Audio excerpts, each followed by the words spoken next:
This past Wednesday, while I was walking my friend to the house, she told me about the disagreement she had with her dad.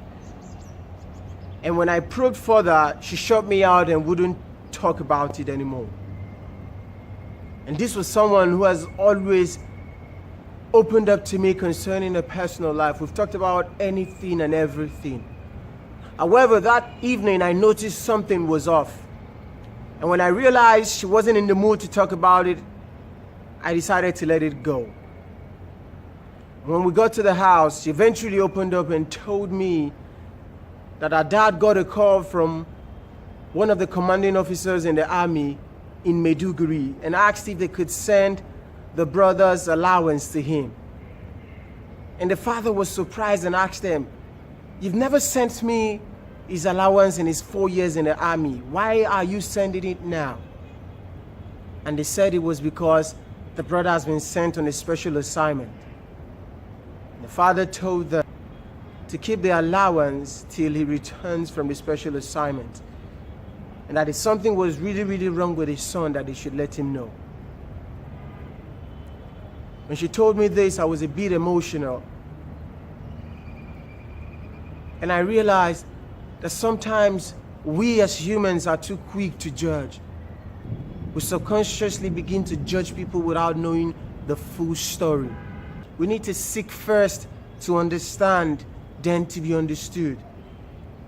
Because the truth is, that man who you accuse of coming late to work, his wife has been battling with advanced stage of cancer and has been undergoing palliative chemotherapy 2 times a week for the past 3 months. That lady you make fun of and call fat, she has been starving herself and has been hitting the gym 3 times a week, 6 a.m. to 7 a.m. That boy you constantly taunt for sleeping in class,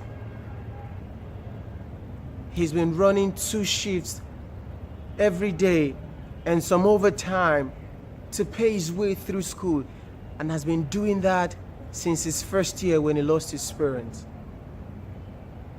We need, my friend, to be more gentle in how we judge people, because we don't know their full story. And since we've not walked in their shoes, we don't have any right to judge them. So I want to challenge us today to begin to seek out those people in our lives. Be concerned about their well-being.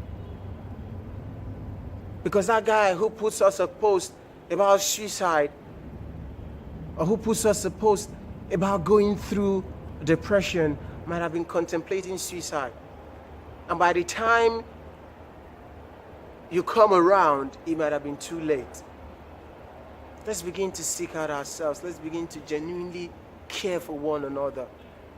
Let's begin to genuinely know people's story. Let's begin to genuinely empathize with people. Because only then would our world be better.